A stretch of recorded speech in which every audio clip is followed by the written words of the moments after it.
పవన్ కళ్యాణ్ లేకుంటే నేను లేను, పవన్ కళ్యాణ్ లేకుంటే ఈ కూటమి విజయం లేదు. నిండు అసెంబ్లీ సాక్షిగా టీడీపీ అధినేత చంద్రబాబు చెప్పినటువంటి మాటలివి. అయినప్పటికీ కూడా టీడీపీ జనసేన మైత్రి ఇంకెంతకాలం కొనసాగుతుందో చూద్దాం. ఒక్కసారి కమ్మ కాపు ఈక్వేషన్ వర్కౌట్ అయినంత మాత్రాన రాజకీయాల్లో ఏది శాశ్వతం కాదు కదా అని విమర్శించేటువంటి వాళ్ళు ఎందరో ఉన్నారు. నిజంగా టీడీపీ జనసేనకి మధ్య ఉన్నటువంటి మైత్రి ఫెవికాల్ అంత స్ట్రాంగ్గా ఉంటుందా, లేకపోతే తుమ్మితే ఊడిపోయే ముక్కులాగా ఉంటుందా? ఏపీలో ఉన్నటువంటి రాజకీయ పరిణామాలపై మాత్రమే కాకుండా టీడీపీ జనసేన మైత్రిపై మాట్లాడదాం. Let's invite the fire brand of Janasena, Rayapati Aruna అంటూ the dial news hot seat with Vijay Sadhu. Aruna garu నమస్తే. నమస్తే అండి. Welcome to dial news. Thank you. మీ కళ నెరవేరినట్టుగా ఉంది, మీ ఆశయం కొంతమేరకు ఫలించినట్లుగా ఉంది. ఒక స్టెప్ కిందైనప్పటికీ కూడా మీ అధినేత పవన్ కళ్యాణ్ గారిని డిప్యూటీ సీఎంగా చూస్తున్నారు. ఫస్ట్ రిజల్ట్ చూస్తున్నప్పుడు మీ అధినేత పవన్ కళ్యాణ్ ప్రమాణ స్వీకారం చేస్తున్నప్పుడు హౌ యూ ఫెల్ట్, ఎలా ఫీల్ అయ్యారు? 10 ఏళ్ళుగా ఏం ఆశించి పనిచేశామో, ఏ వ్యక్తి కోసం అయితే మేము కూడా గ్రౌండ్లో ఆయనే మేము అనుకొని పోరాడామో, సొసైటీలో జరుగుతున్నటువంటి సమస్యలన్నింటికి ఒక వ్యక్తి రాజకీయాల్లో నిలబడితే ఎన్ని కొద్ది రోజులు అంటే వెంటనే కాకపోయినా కొంతకాలం తర్వాత అయినా సరే ఆ అసమర్థతలు అసమానతలన్నీ కూడా తొలగిపోతాయని పోరాడామో, ఆ పోరాటాలన్నింటికీ ఒక విజయం దక్కింది. ఒక మెట్టు వేసాం, ఒక అడుగు, ఆ ఒక ప్లాట్ఫామ్ మాకు దొరికింది. డెఫినెట్గా దీని గురించి ఇన్నాళ్ళ నుంచి కొట్లాడాం. మేము మా కొట్లాడికి వాళ్ళ విజయం దక్కిందని ఫీల్ అయ్యాం డెఫినెట్గా. రెండోది ఏంటి అంటే మీరు అన్నారు ఒక మెట్టు కింద ఉన్నారు అని చెప్పేసి, మేము ఊహించింది సీఎం పోస్ట్, కళ్యాణ్ గారిని సీఎంగా చూడాలనుకొని పనిచేసాం. బట్ సర్వైవ్ అయ్యే దారిలో కొన్ని మలుపులు తీసుకోవాలి ఎక్కడైనా సరే. అందులో భాగంగా ఇది కూడా ఒక మలుపు. 100% మేము ఈ సిచ్యువేషన్ కూడా చాలా హ్యాపీగా ఉన్నాం. ఇవాళ కళ్యాణ్ గారికి జరుగుతున్న ప్రతి గౌరవ మర్యాదలు మాకు జరుగుతున్నట్టు భావిస్తున్నాం. టీడీపీతో కొనసాగుతున్నటువంటి జనసేన మైత్రి కొంతకాలమే ఉంటుంది అనేటువంటిది కొందరి ఆలోచన, కొందరి ఆరోపణ. నిజంగా ఇంటర్నల్ మీటింగ్స్లో టీడీపీ జనసేన మైత్రి ఇలాగే ముందుకు పోతుందా, లేకపోతే కొంతకాలం తర్వాత ఎట్లాగా మీ అంబిషన్ సీఎం పదవి కాబట్టి అలాగే ఉంటుందా? అంబిషన్ సీఎం పదవి పవన్ కళ్యాణ్ గారు హోదా కోసం అడగట్లా, మేము కూడా ఆయన హోదా కోసం అడగట్లా. ఆయన ఆ ప్లేస్లో ఉంటే మంచి జరిగిద్దని చేశాము. ఇవాళ మైత్రి మీరు అన్నారు కొనసాగిద్దని చెప్పేసి, మేము ఏదైతే ఆశించి రాజకీయాల్లోకి వచ్చామో, పవన్ కళ్యాణ్ గారు కూడా ఏదైతే ఆశించి రాజకీయాల్లోకి వచ్చారో, రాష్ట్ర భవిష్యత్తు, ఆంధ్రప్రదేశ్ అభివృద్ధి, యువతకు ఉపాధి, నేరాలు తగ్గడం, సామాన్యుడికి కూడా చట్టాలు సరిగ్గా పనిచేయడం, ఇలాంటి కాన్సెప్ట్లన్నింటినీ ఆశించి మేము రాజకీయాల్లోకి వచ్చాం. అటు మా అధ్యక్షులు కానివ్వండి, మేము కానివ్వండి. ఇవి అన్నీ మేము ఊహించినట్లుగా సమాజం కోసం రాజకీయాలు నడుస్తున్నంత వరకు కూటమి ప్రభుత్వం యొక్క పనితీరు కూడా స్వార్థం వైపు వెళ్లకుండా సమాజం వైపు ఉన్నన్ని రోజులు ఈ మైత్రి ఇలాగే కొనసాగిద్ది. దానికి పర్టికులర్గా ఫెవికాల్ బంధం వేసి ఉంచడానికి పవన్ కళ్యాణ్ గారు ట్రై చేస్తారు. మేడిపండు చూడ మేలుమయుండు, పొట్ట విప్పి చూడ పురుగులుండు అని చిన్నప్పటి నుంచి మనం చదువుకుంటూ వస్తున్నాం. ఇప్పుడు ఏపీలో ఉన్నటువంటి టీడీపీ జనసేన ఫ్రెండ్షిప్ కూడా పొట్ట విప్పితే పురుగులే ఉంటాయేమో. ఆ పురుగులు అనేది ఆల్మోస్ట్ స్వార్థపరుల వల్లే చేరతాయండి. అంటే పదవులు ఆశించి పార్టీలో ఉంటారు ఎవరైనా సరే, అటు టీడీపీ అయినా, ఇటు జనసేన అయినా, బీజేపీ అయినా పదవులు ఆశించి ఉంటారు చూసారా, ఏదో ఒక స్వార్థం ఆశించి. అట్లాంటి వాళ్ళు పురుగులుగా మారచ్చేమో. బట్ ఆ పురుగులకు కూడా వ్యాక్సిన్ లాగా కళ్యాణ్ గారి యొక్క కమిట్మెంటే పనిచేసిద్ది రానున్న రోజుల్లో కూడా. ఎందుకంటే ఆయన ఓన్లీ ఏజెండా ఆంధ్ర రాష్ట్రం అభివృద్ధి చెందాలి, రాజకీయ నాయకులకు పదవుల కోసం కాదు. పార్టీ అనేది పెట్టిందే ప్రజల కోసం, ఆ ప్రజల అభివృద్ధి జరిగే విధంగా అడుగులు ఉండాలి తప్ప కేవలం కార్యకర్తలను లేదంటే నాయకులను సంతృప్తిపరచడానికి కాదు అన్న కాన్సెప్ట్లోనే పడుతుంది. యాజ్ ఈ రోజుకి కూడా బుర్ర బద్దలేసిపోయే కంప్లైంట్స్ వస్తుంటాయి ఫోన్లు ఎక్కడెక్కడి నుంచో. ఏంటి మాకు సరిగ్గా గౌరవం ఇవ్వట్లేదండి, ఏంటి మేము వాళ్ళే తీసేసుకుంటున్నారు మాకు ఇవ్వట్లేదండి, ఇవన్నీ తలనొప్పి ఫోన్లు ఎన్నో వస్తుంటాయి మాకు. బట్ నేను రిటర్న్ ఒకటే అడుగుతా. నాకు ఫోన్ వస్తే నాకు రేషన్ వాళ్ళు తీసుకుంటున్నారండి, ఫీల్డ్ అసిస్టెంట్ వాళ్ళు తీసుకుంటున్నారండి, ఈ పని వాళ్ళు తీసుకుంటున్నారు మాకు ఇవ్వట్లేదండి. నేను ఒకటే అడుగుతా, జనసేనకు పనిచేసావు కదా, ఈ పదవి వచ్చిద్దనే పనిచేసావా? పవన్ కళ్యాణ్ గారు ఆశయంతో కనెక్ట్ అయ్యి పనిచేసావా? ఆశయంతో కనెక్ట్ అయితే ఆయన నీకు జరిగే అన్యాయం ఏదో ఒక టైంలో గుర్తించి దాన్ని సరి చేస్తారు. అప్పుడు దాకా ఓపిక్గా నీ పనులు చేసుకుంటూ వెళ్ళు.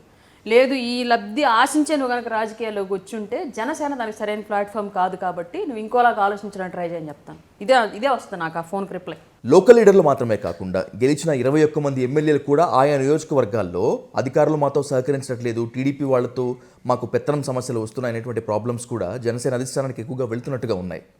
అన్ని చోట్ల నుంచి అట్లాంటివి వెళ్ళకపోవచ్చు అండి. బహుశా కొంత ఏదన్నా మెతక వైఖరిగా ఉండేటువంటి ఎమ్మెల్యేలు అటా ఇటా అన్నట్లుగా వ్యవహరించే వాళ్ళ దగ్గర నుంచి ఏమనంటే అటు చెప్పుకోలేక గట్టిగా వాళ్ళ రైట్స్ కోసం వాళ్ళు ఫైట్ చేసుకోలేక చేస్తున్న వాళ్ళు ఎవరైనా ఉంటే అట్లాంటివి ఏమైనా వచ్చి ఉండొచ్చు బహుశా. సహజంగా మేజరు ఓట్ షేర్ అనేది టీడీపీది ఉండింది కాబట్టి అట్లాంటి చోట కొంచెం పెత్తనం అనేది సహజంగానే చేస్తారంటే మేము ఎక్కువ కాబట్టి మాకు ఎక్కువ అన్న కాన్సెప్ట్ ఎక్కడైనా రన్ అవుతుంది. అట్లాంటి సిచ్యువేషన్స్ని పార్టీ అధిష్టానం దృష్టికి వెళ్తే డెఫినెట్గా మాట్లాడతారండి కూర్చోబెట్టి. ఎందుకంటే ఇప్పుడు ఇటు నుంచి అటు ఎంత దూరమో అటు నుంచి ఇటు ఎంత దూరం అన్న కాన్సెప్ట్ వచ్చేసింది ఇప్పుడు ప్రజెంట్ కూటమిలో. ఓకే, జనసేన అవసరం టీడీపీకి ఎంత ఉందో టీడీపీ అవసరం జనసేనకి అంతే ఉందన్న కాన్సెప్ట్ ప్రస్తుతానికి ఉంది. సో మేబీ అట్లాంటి సమస్యలు ఉత్పన్నం అవుతాయి సహజంగా మనుషులు. చంద్రబాబు గారికి పవన్ కళ్యాణ్ గారికి మధ్యలో సయోధ్య బాగా ఉన్నట్టుగా ఉంది, ఎందుకంటే అసెంబ్లీ సాక్షిగా అది మనకు కనిపిస్తూనే ఉంది. కానీ లోకల్ క్యాడర్ మధ్య, గ్రౌండ్ లెవెల్ ఉన్నటువంటి క్యాడర్ మధ్య నిజంగా ఆ స్థాయి సయోధ్యనే ఉందా, లేకపోతే కవర్ చేసుకుంటున్నారా? కవర్ చేసుకుంటే కొన్ని విషయాలకు ఎక్కువ కాలం కవర్ అవ్వవు, ఏదో ఒక టైంలో బయటపడతాయి. బయట పడేలోపు ఈ కవర్ చేస్తున్న అంశాలు ఏవైతే ఉన్నాయో, ఎన్ని ప్లేసెస్లో అట్లాంటివి ఉన్నాయో వాటిని సరిచేయాల్సిన బాధ్యత ఇరు పార్టీల అధిష్టానాల మీద ఉంది. ఒక్కళ్ళ సైడ్ కాదు, ఇరు పార్టీల అధిష్టానాల మీద ఆ సమస్య బయట పడేలోపు క్లియర్ చేయాల్సిన అవసరం అయితే ఉంది. ఇన్ కేసు మీరు అన్నట్లుగా ఉంటే గ్రౌండ్లో కొంతవరకు అంటే నాయకులు ఇద్దరు వ్యక్తులే, వాళ్ళ ఐడియాలజీ ఏదో ఒక సందర్భంలో మ్యాచ్ అవుతుంది. బట్ ఇక్కడ గ్రౌండ్లో క్యాడర్ అనేవాళ్ళు డిఫరెంట్ మైండ్ సెట్ పీపుల్స్ ఉంటారు. వాళ్ళ ఆలోచనలు వేరుగా ఉంటాయి, వాళ్ళ రాజకీయంలోకి వచ్చిన ఆలోచనలు, వాళ్ళ అవసరాలు వేరుగా ఉంటాయి, వాళ్ళ చుట్టూ ఉన్న పరిసరాలు వేరుగా ఉంటాయి. సో వాటిని బట్టి కొంత డిస్టర్బెన్స్ అయితే ఉండొచ్చు. అది లేకుండా సరి చేసుకోవాల్సిన అవసరం అయితే అధిష్టానం దగ్గరే ఉంది, ఏ పార్టీ అయినా సరే. గ్రౌండ్లో ఎవరు దాన్ని ఏం చేయలేరు, చెప్తే తీసుకోరు. ఇప్పటి వరకు అయితే రిలేషన్ ఓకే, బాగుంది. 2029 సార్వత్రిక ఎన్నికలకు మాత్రం చాలా డిఫరెంట్ సినారియో ఉండేటువంటి ఛాన్స్ ఉంది. జనసేన సింగిల్గా కానీ లేకపోతే బీజేపీతో కానీ పోటీలో ఉంటుంది, టీడీపీలో ఎట్టి పరిస్థితుల్లో ఉండబోదు అనేటువంటిది చాలామంది మాట్లాడుతున్నటువంటి మాట. Because Pawan Kalyan deputy CM దగ్గర ఆగిపోరు, సీఎంగా అవుతారు కాబట్టి. అలాంటిది ఏదన్నా మీ పార్టీలో ఇంటర్నల్ టాక్ నడిచిందా? పవన్ కళ్యాణ్ గారు డిప్యూటీ సీఎం నుంచి సీఎం అవ్వాలి అంటే కూటమి విడిపోవాలండి, కూటమిలో ఉంటే అవ్వకూడదా? ఎలా అవుతారు? ఈక్వేషన్ చెప్పండి ఒకసారి నాకు. ఈక్వేషన్స్ కాదు ఇక్కడ విషయము. ఇప్పుడు ఇందాక మీరు అన్నారు పవన్ కళ్యాణ్ గారికి ప్రయారిటీ ఈక్వల్గా ఇస్తున్నారు అని చెప్పేసి మీరే అన్నారు. ఓకే, ఈసారి ప్రయారిటీ తీసుకున్న వ్యక్తులు రేపొద్దున పవన్ కళ్యాణ్ గారికి ఆ ప్రయారిటీ ఇవ్వకూడదా? మీకు చెప్పాను నేను, ఇటు నుంచి అటు అంత దూరం, అటు నుంచి ఇటు అంత దూరం ప్రస్తుతానికి నడుస్తుంది. చంద్రబాబు నాయుడు గారు ఉండగా అంత సీనియారిటీ, అంత విజనరీ ఉన్నటువంటి వ్యక్తి ఉండగా ఆయన్ను పక్కన పెట్టి కూటమిలో పవన్ కళ్యాణ్ సీఎం అవ్వటం సాధ్యమేనా? అసలు సాధ్యం అవుతుందా? పవన్ కళ్యాణ్ గారికి సీఎం పదవి అనేది హోదా కోసం అడగట్లేదు, ఆయన ప్రజల కోసమే అడుగుతున్నాడు. చంద్రబాబు నాయుడు గారు ఆ ప్రజల కోసం 100% పవన్ కళ్యాణ్ గారు ఏదైతే ఆశిస్తున్నారో దాన్ని చేస్తున్నప్పుడు ఆయనే తీసుకురా సీట్. యాక్చువల్గా 2029 కూడా కలిసే వెళుతున్నాం మనం అనేది మాకు క్లియర్గా పవన్ కళ్యాణ్ గారు చెప్పిన విషయం. 10 ఏళ్ళు ఈ పొత్తు 100% కొనసాగింది, దానికోసం ఎలాంటి నిర్ణయాలు తీసుకోవాలో నేను తీసుకుంటాను తప్ప పొత్తు అయితే రాష్ట్ర ప్రజల కోసం ఎట్టి పరిస్థితులు విడిపోనివ్వనని ఆయన చెప్పారు. ఎందుకంటే కేంద్రం నుంచి ఫండ్స్ రావాలన్నా, ఇన్వెస్టర్స్ వచ్చి రాష్ట్రంలో పెట్టుబడులు పెట్టాలన్నా, ఈవెన్ ప్రపంచ బ్యాంక్ అప్పు ఇవ్వాలన్నా సరే అష్యూరెన్స్ అడుగుతున్నారు ఇవాళ రాష్ట్రానికి ఉన్న అప్పుల దృష్టి. ఈ రాజకీయ అనిశ్చితి వల్ల, వీటన్నింటి వల్ల రాష్ట్ర ప్రజలకు అన్యాయం జరుగుతుంది. ఇక్కడ పార్టీలు పదవుల కోసం కొట్లాడుకుంటే అల్టిమేట్గా మధ్యలో కుక్కలు చింపిన ఇస్తరవుతుంది ఆంధ్ర రాష్ట్ర ప్రజల భవిష్యత్తు. అట్లా ఆ ఇస్తర్ని చింపుకునే ఉద్దేశం ఎవరికీ లేదు ఇక్కడ రాష్ట్రంలో. మేము ఎవరు ఉన్నా సరే కాంప్రమైజ్ అవ్వాల్సిందే రాష్ట్రం కోసం. అట్లాంటి రాజకీయాలు నడుస్తాయి. మీరు అన్నట్లుగా పవన్ కళ్యాణ్ గారు సీఎం మేబీ నెక్స్ట్ టర్మ్లో అవకాశం రావచ్చేమో పవన్ కళ్యాణ్ గారికి చెప్పలేం. ఆయన అడుగుతోంది ప్రజల భవిష్యత్తు మాత్రం, ఆయన పదవి కాదు.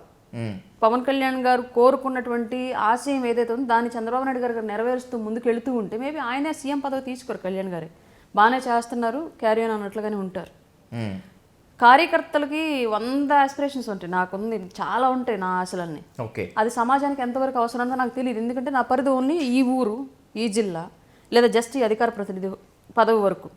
కళ్యాణ్ గారు అలా కాదు, ఆయన విహంగ వీక్షణం చేస్తారు. రాష్ట్ర వ్యాప్తంగా ఏం జరుగుతుంది, ఏం అవసరం, దేశవ్యాప్తంగా మనకేం కావాలి, వీటన్నింటి గురించి ఆలోచించే వ్యక్తి పవన్ కళ్యాణ్ గారు. అట్లాంటప్పుడు ఆయన నిర్ణయం ఎప్పుడూ కూడా ప్రజల కోసమే ఉండిద్ది. మేబీ దాంట్లో పవన్ కళ్యాణ్ గారి భావజాలంతో చంద్రబాబు నాయుడు గారి యొక్క పరిపాలన మిక్స్ అయినప్పుడు రాజకీయ పరిస్థితులు వేరేగా ఉంటాయి. కార్యకర్తల మనోభావాల కోసం రాజకీయాలు చేయరు, కేవలం ప్రజల కోసమే ప్రజల మనోభావాల కోసం రాజకీయాలు చేస్తారు. దాంట్లో కార్యకర్తలు కూడా మిక్స్ అవ్వాలన్న విషయం ఫస్ట్ కార్యకర్తలు రియలైజ్ అవ్వాలి.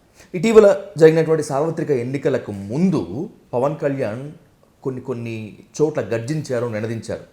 మనల్ని ఎవడరా ఆపేది అన్నారు, నేను ఎట్టి పరిస్థితుల్లో కూడా తగ్గను, మీరు కూడా తగ్గొద్దు అని క్యాడర్కి పిలుపునిచ్చారు.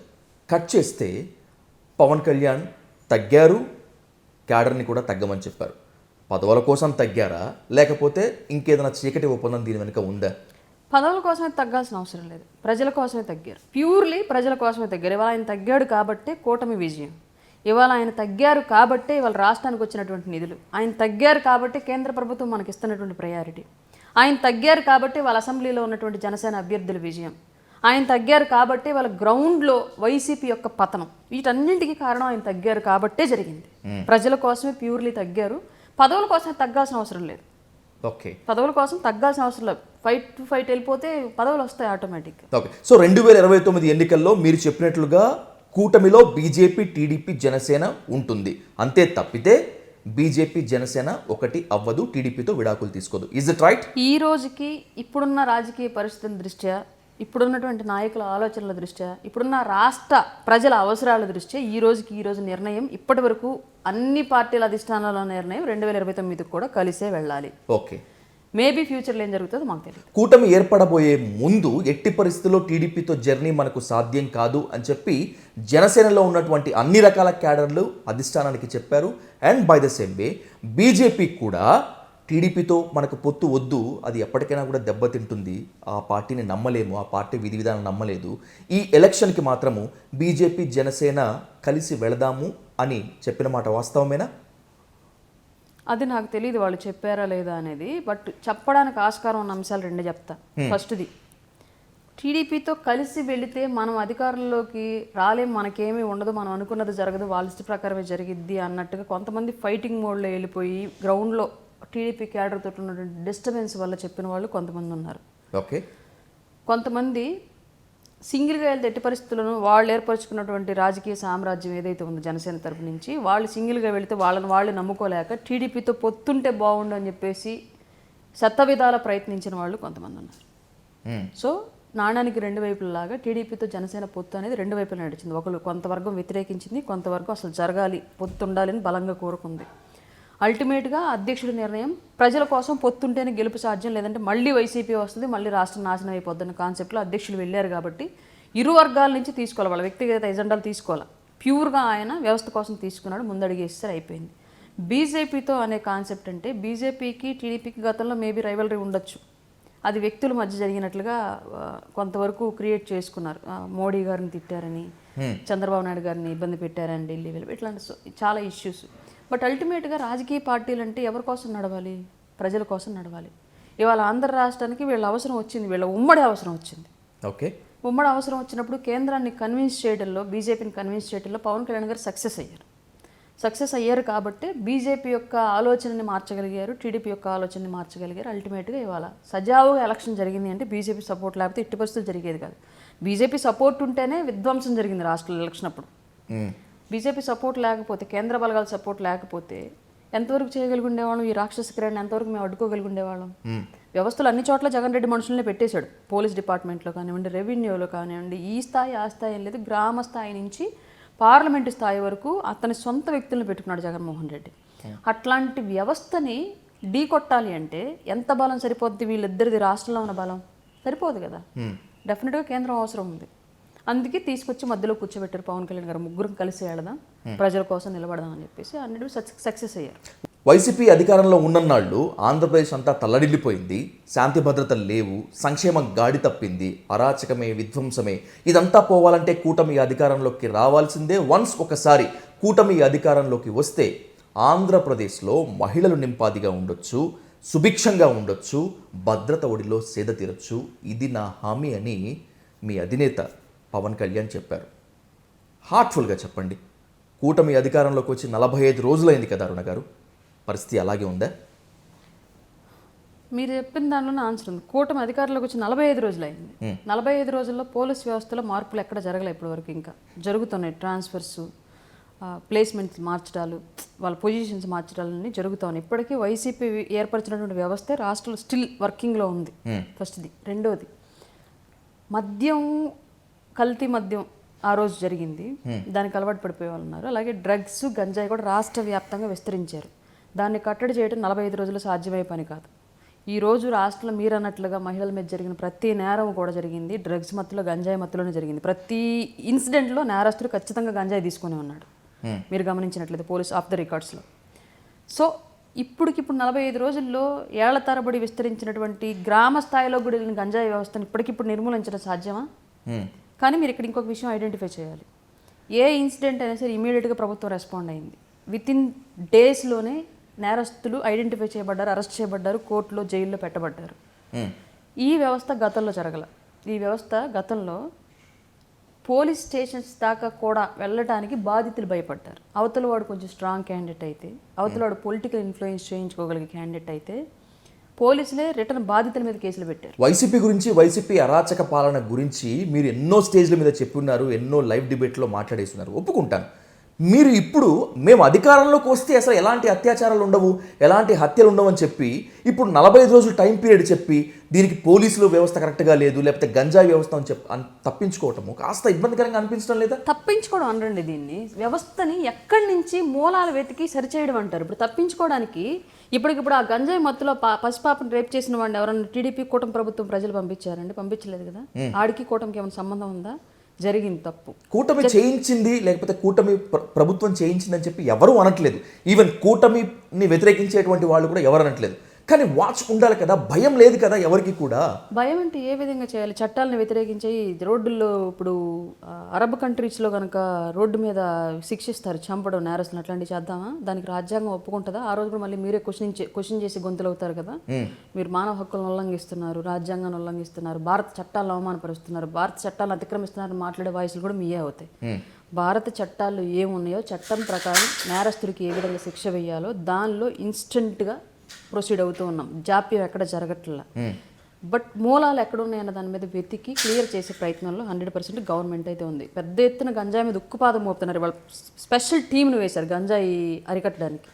గతంలో జరిగింది అలా ఎక్కడన్నా? జరుగుతున్న అత్యాచారాలకి బాధ్యత తీసుకోలేక, జరుగుతున్నటువంటి అత్యాచారాలకి రెస్పాన్సిబిలిటీ తీసుకోలేక కేవలం గంజాయి అనే ఒక ముద్ర వేసేసి కూటమిలో ఉండేటువంటి వ్యక్తులు, బాధ్యత కలిగినటువంటి మంత్రులు అందరూ తప్పించుకున్నట్లుగా మేధావులు, ప్రజాస్వామికవాదులు అనుకుంటున్నారు. వాళ్ళ మిస్టేక్ అది అలా అనుకోవటం? మిస్టేక్ అని నేను అనట్లేదండి. ఇక్కడ ఎవరి వాదన వాళ్ళకుంటుంది. మీకు చిన్న ఎగ్జాంపుల్ నేను మిమ్మల్ని అడుగుతాను, చెప్పండి ప్లీజ్. ఈరోజు స్టేట్ ఆర్ ఇండియా మొత్తం మీద ఎక్కడ చూసినా సరే పోర్న్ సైట్లు విపరీతంగా అందుబాటులో ఉన్నాయి. అవునా? ఓకే, ఉన్నాయా లేదా?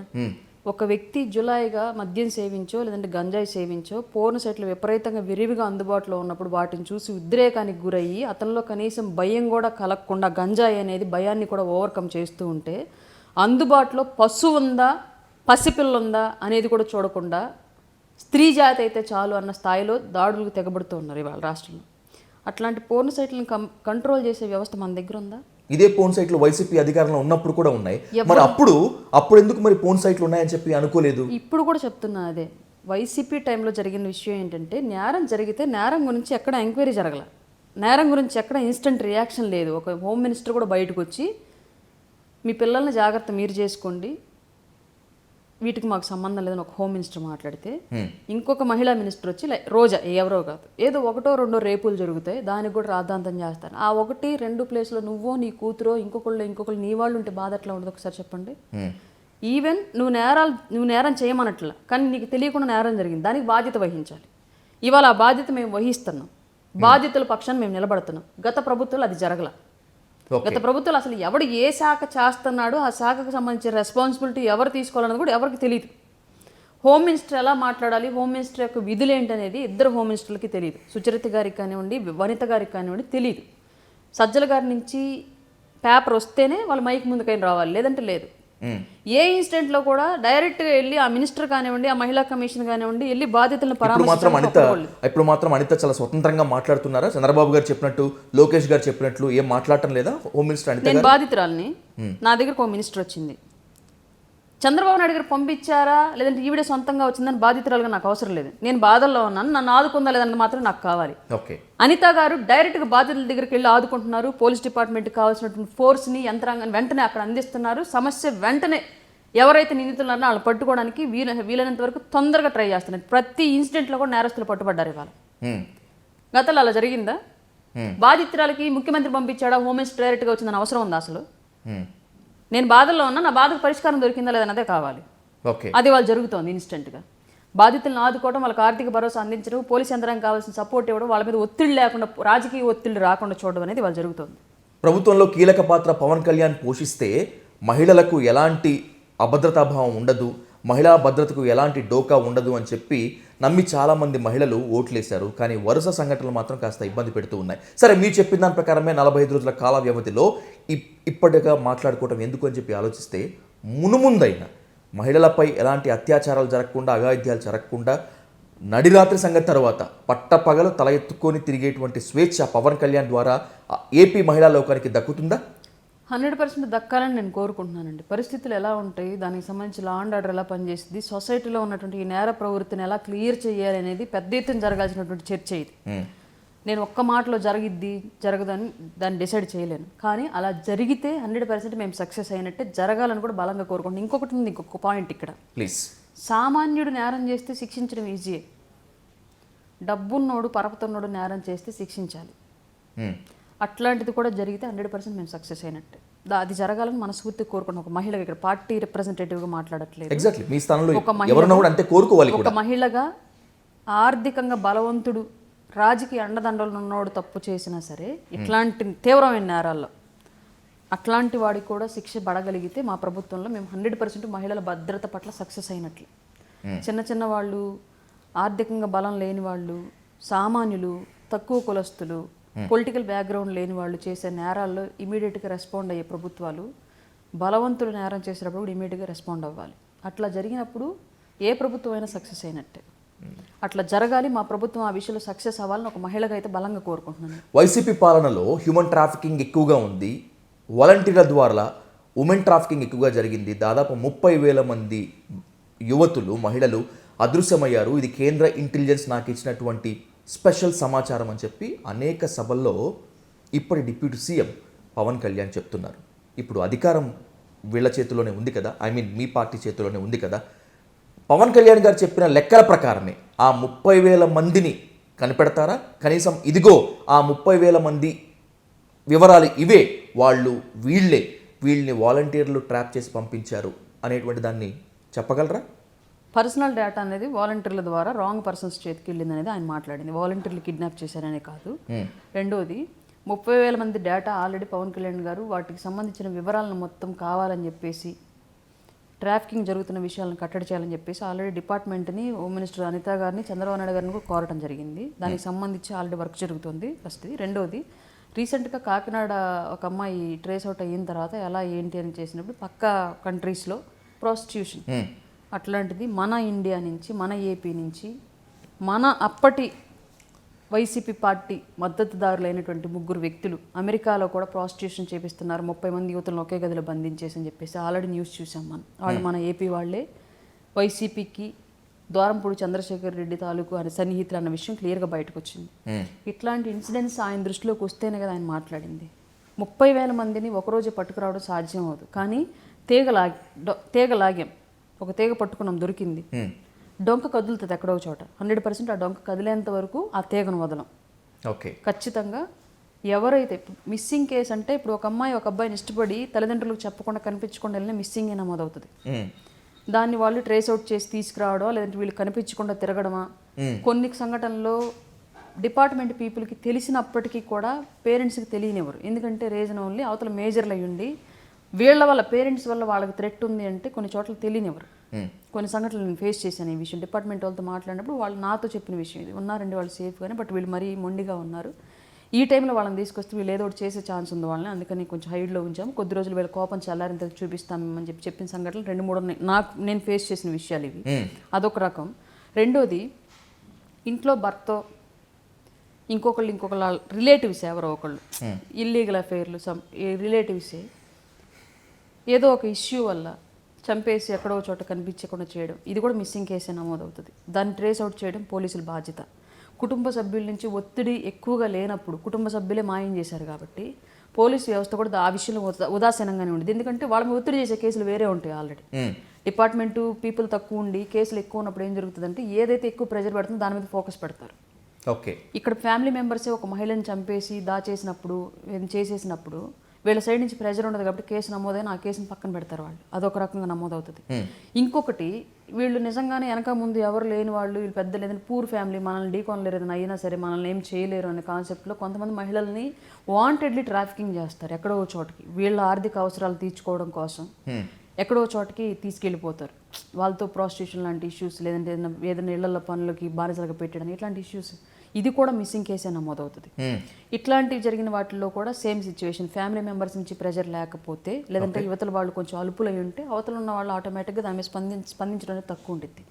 4వ అంశం, అనుకోకుండా ఎక్కడో చోట ఒక అన్నోన్ ప్లేస్కి వెళ్ళిపోయి చనిపోవడమా, లేదంటే బై మిస్టేక్ యాక్సిడెంటల్గా చనిపోవడమా, ఇట్లాంటి అంశం 4వది ఉంటుంది.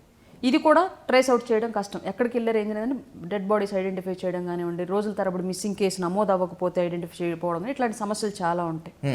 కొంతమంది ఇంట్లో నుంచి వాంటెడ్గా టార్చర్ తట్టుకోలేకో, లేదంటే ఆ లైఫ్ నచ్చుకో వెళ్ళిపోయే వాళ్ళు ఉంటారు. వాళ్ళు ఎప్పటికీ ట్రేస్ అవుట్ అవ్వరు. మ్యాక్సిమం సిమ్లు మార్చేస్తారు, ఫోన్లు మార్చేస్తారు, ఎక్కడో వాంటెడ్గా హైడ్లో ఉండిపోతారు. అట్లాంటి వాళ్ళని ట్రేస్ చేయడం కూడా కష్టం. సమస్యల్లో ఇప్పుడు మనం మెయిన్లీ ఫోకస్ చేయాల్సిన అంశం ఏంటంటే, ఎవరైతే బలవంతంగా తరలించబడ్డారు, బతికున్నారు, నరకం అనుభవిస్తూ ఉంటారు ఎక్కడో చోట, వాళ్ళకి నచ్చని లైఫ్లో ఎవడో ప్రోద్బలంతో ఆ నరకం అనుభవిస్తూ ఉంటారు, వాళ్ళని కంపల్సరీగా ఐడెంటిఫై చేయాల్సింది, తీసుకురావాల్సింది. ఎందుకంటే బతికున్నారు, బాధితులుగా ఉన్నారు, వాళ్ళని తీసుకురావాలి. ఈ అన్ని డేటా వైజ్గా పోలీస్ రికార్డ్స్ ప్రకారం ఆఫ్ ద రికార్డ్స్ ఏ విధంగా మిస్సింగ్ కేసు నమోదైందనే దాన్ని బట్టి బేస్ చేసుకొని పర్టికులర్గా ట్రాఫికింగ్ కూరయ్యారనుకున్న వాళ్ళ మీద పెద్ద ఎత్తున ఫోకస్ పెట్టి వాళ్ళని తీసుకురావడానికి ట్రై చేస్తున్నారు. అందులో భాగంగా దొరికింది మొన్న Kakinada case. Yes, let's hope for the best. Aruna garu, ప్రతిపక్ష నేతగా ఉన్నప్పుడు పవన్ కళ్యాణ్ పదే పదే ప్రస్తావించినటువంటి కేసు సుగాలి ప్రీతి కేసు. కూటమి అధికారంలోకి వచ్చి 45 రోజులవుతోంది. మీ అధినేత డిప్యూటీ సీఎంగా ఉన్నారు. సుగాలి ప్రీతి పేరు కనీసం ఎక్కడా కూడా ఆయన ప్రస్తావించలేదు. అధికారంలోకి వచ్చిన వెంటనే సుగాలి ప్రీతి కేసుని మర్చిపోయారా, లేకపోతే నిజంగా ఆ దిశగా ఎంక్వైరీ ఏమైనా సాగుతుందా? లేదండి, ఎంక్వైరీ జరుగుతుంది ఆల్రెడీ. ఏదైతే జగన్మోహన్ రెడ్డి గారి గవర్నమెంట్లో సిబిఐకి ఆ కేసు హ్యాండ్ ఓవర్ చేసిన ప్రాపర్ డేటా ప్రకారం, ప్రాసెస్ ప్రకారం హ్యాండ్ ఓవర్ చేయలేదన్నారు. దాన్ని ఇప్పుడు మళ్ళీ ప్రాసెస్ ప్రకారం రాష్ట్ర ప్రభుత్వం ఆర్ సిబిఐకి ఇచ్చైనా సరే ఆ కేసుని సార్ట్అవుట్ చేయాలనేటువంటి ఒక ఐడియాలజీ అయితే పవన్ కళ్యాణ్ గారు ఉన్నారు. డెఫినెట్గా రాబోయే రోజుల్లో ఆ కేసుని 100% హ్యాండిల్ చేస్తారు. దాన్ని ఎట్టి పరిస్థితుల్లో ఆ కేసుని వదిలిపెట్టే పని జరుగుతుంది. ఇది ఒకప్పట్లో పవన్ కళ్యాణ్ గారు మాట్లాడారు కాబట్టి ఇంకా ఆ సమస్య అలైవ్గా ఉంది. ఆయన మాట్లాడకపోయి ఉంటే రాష్ట్రంలో ఎంతోమంది మిస్ అయ్యి, ఎంతోమంది హత్యలకు గురైన ఆడబిడ్డల కేసులాగా ఇది కూడా ఎప్పుడు జనం మర్చిపోయి ఉండేవాళ్ళు. ఇవాళ జనం మర్చిపోయి ఉండేవాళ్ళు. రెండోది ఏంటంటే తల్లిదండ్రులు కూడా కాంప్రమైజ్ అయిపోయారు చాలా కేసుల్లో, డబ్బులు తీసుకోను, ఇంకేంద్ర పోయిన బిడ్డ ఎలాగో పోయింది, మనం ఈ పోలీసు కేసులు ఏళ్ళ చుట్టూ వాళ్ళ చుట్టూ ఎక్కడ తిరుగుదాం, ఇంక తిరిగి రాదు కదా అన్న కాన్సెప్ట్లో కాంప్రమైజ్ అయిన వాళ్ళు, అంటే వాళ్ళ సామర్థ్యం సరిపోక అయిన వాళ్ళు ఉన్నారు. బట్ ఆవిడ మాత్రమే, సుగాలి పార్వతి గారే స్టిల్ ఆ పిల్ల కోసం పోరాడుతుంది, న్యాయం జరగాలని. అట్లాంటి ఇంకెవరు జరగకూడదని కూడా పోరాడుతుంది. ఆ అమ్మాయికి న్యాయం చేయగలిగితే అట్లాంటి విద్యా సంస్థలు ఏవైతే ఉన్నాయో, ఆ రోజు ఆ అమ్మాయికి ఇబ్బంది కలిగించినటువంటి విద్యా సంస్థలు, వాటికి సంబంధించినటువంటి మేనేజ్మెంట్, అట్లాంటి వాళ్ళకు పడినటువంటి శిక్ష నెక్స్ట్ రాష్ట్రాలు అట్లాంటివి జరగకుండా ఉండడానికి ఒక గుణపాఠం అయింది. అది జరగాలని మనస్ఫూర్తి కోరుకున్నాం. పవన్ కళ్యాణ్ గారి దృష్టిలో ఆ విషయం ఉంది. రానున్న రోజుల్లో కరెక్ట్ టైం చూసుకొని దాని మీద మూమెంట్ అయితే చేస్తారు. రైట్, 45 రోజులు అన్నారు, కాస్త సమయం ఇవ్వాలని చెప్పి అన్నారు, ఒప్పుకున్నాం కొంత మేరకైనా కూడా. ఇంకా చాలా కాలం ఉంది కూటమికి ఉన్నటువంటి ప్రకారం. ఒకవేళ మునుముందు కూడా ఇలాంటి హత్యాచారాలే కనుక జరిగితే సాకులతో తప్పించుకుంటారా? బీయింగ్ యాజ్ ఎ ఉమెన్ వారియర్గా, ఒక గుడ్ హ్యూమన్గా చెప్పండి రాయపాటి అరుణ గారు, ఇలాగే సాకులు చెప్పి తప్పించుకుంటారా, లేకపోతే బీయింగ్ యాజ్ ఎ ఉమెన్గా నిలబడతారా, కలబడతారా?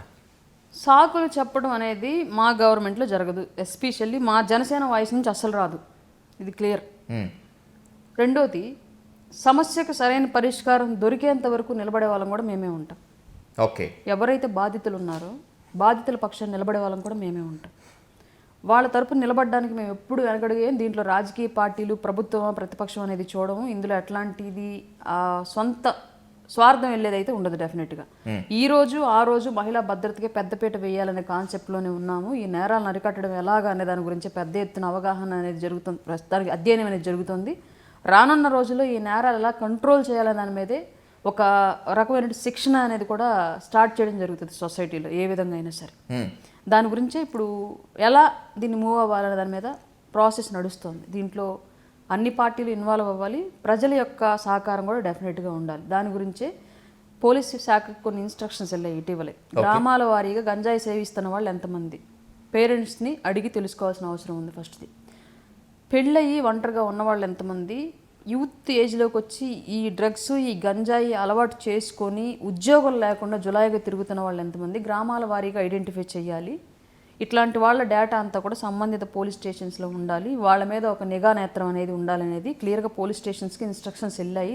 పోలీస్ వ్యవస్థ కూడా గ్రామాల్లో ఈ ఇన్స్ట్రక్షన్స్ పాస్ చేసింది, డీటెయిల్స్ కావాలి అన్న దాని గురించి. రానున్న రోజుల్లో దీని మీద డెఫినెట్గా ఇవాళ ఎవడైనా సరే నేరం ఆవేశంలో చేయడం వేరు, కోపం. ఇప్పుడు మీరు నేను కలబడుతున్నాం ఏదో ఒక రీజన్లో, అనుకోకుండా మీకు నాకు మధ్య ఏదో గొడవ వచ్చేసి నా మీద మీ మీద దాడి జరగడం జనరల్, అది ఎవడం కంట్రోల్ చేయడం ఆ సిచ్యువేషన్కి.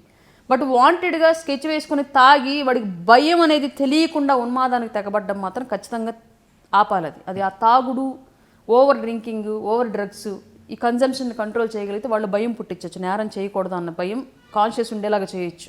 అందుకే మెయిన్లీ మీరు ఇందాక అన్నారు గంజాయిని తప్పించుకుంటున్నారని చెప్పేసి, ఆ గంజాయి ఈ డ్రగ్సే మనిషిలో కాన్షియస్ లేకుండా చేస్తుంది. ఆ కాన్షియస్ అనే దాన్ని మనం మిస్ అవ్వకుండా కంట్రోల్ చేయగలిగితే వీళ్ళు భయం ఉండేది నేరం చేయడానికి. అందుకే వాటిని కంట్రోల్ చేయాలని పెద్ద ఎత్తున ప్రయత్నం చేస్తాం. రైట్. మహిళల భద్రత విషయంలో ప్రభుత్వంలో ఉన్నా కూడా ప్రతిపక్ష పాత్ర పోషిస్తాం, ఒకవేళ నిలదీయాల్సి వస్తే ఖచ్చితంగా జనసేన తరపున మేమే నిలదీస్తామని చెప్పి అన్నారు. మీ మాట ఎంత మేరకు నిలబెట్టుకుంటారో చూద్దాం. Let's state politics apart. Aruna garu, coming to your party politics, ఇక్కడ నుంచి ట్రూత్ ఆర్ డేర్ గేమ్ ఆడదాం. బికాజ్ ఎందుకంటే చాలా మాట్లాడాలి మీ గురించి. పార్టీలో బలమైన వాయిస్, మీరు పోరాడుతున్నారు, కొట్లాడుతున్నారు. అయినప్పటికీ కూడా జనసేన అధికార ప్రతినిధి అనేటువంటి ఒక పవర్ లేని పదవి రాయపాటి అరుణ మొహాన కొట్టేసి జనసేన అధిష్టానం చేతులు దులుపుకుంది. ఇది చాలామంది చేస్తున్నటువంటి కామెంట్. Is that right? అసంతృప్తి మీలో కూడా ఉందా? లేదండి, ఎందుకంటే అసలు ఎవరికి అంత ప్రయారిటీ లేని టైంలో జనసేన రాష్ట్ర అధికార ప్రతినిధి అని అప్పుడే రాజకీయాల్లోకి వచ్చిన ఒక చిన్న అమ్మాయికి, ఒక తక్కువ స్థాయి ఆర్థిక పరిస్థితి కలిగిన అమ్మాయికి, ఒక అడుగున ఉన్న కులాల నుంచి వచ్చిన అమ్మాయికి సడన్గా ఓన్లీ పవన్ కళ్యాణ్ గారు మాత్రమే డైరెక్ట్గా అనౌన్స్ చేశారు, ఎవరు రెఫరెన్స్ లేకుండా, ఎవరు రికమెండేషన్ లేకుండా. ఒక్కసారిగా రాష్ట్రం అంతా చూసింది, ఎవరు ఈ అమ్మాయి, పవన్ కళ్యాణ్ గారు డైరెక్ట్గా అనౌన్స్ చేశారు రాష్ట్ర అధికార ప్రతినిధి. ఇంతకుముందు ఎప్పుడు అధికార ప్రతినిధులు ఇలాగ అఫీషియల్గా అనౌన్స్ చేయలేదే. నాకు ముందు అధికార ప్రతినిధులు ఉన్నారు, ఎప్పుడు పవన్ కళ్యాణ్ గారు అంత అఫీషియల్గా అనౌన్స్ చేయలేదు. నాకు తర్వాత ఉన్నారు. బట్ నాకున్నటువంటి గుర్తింపు, నాకున్నటువంటి ప్రయారిటీ పార్టీలు ఇంకెవరికి లేదు. ప్రజల్లో కూడా నన్ను ఆదరించినంతగా ఇంకెవరిని ఓన్ చేసుకోలేదు అనుకుంటాను బహుశా. అంత స్థాయిలో ప్రజలు ఓన్ చేసుకున్నారు, అంతే స్థాయిలో పవన్ కళ్యాణ్ గారు నాకు ప్రయారిటీ ఇచ్చారు.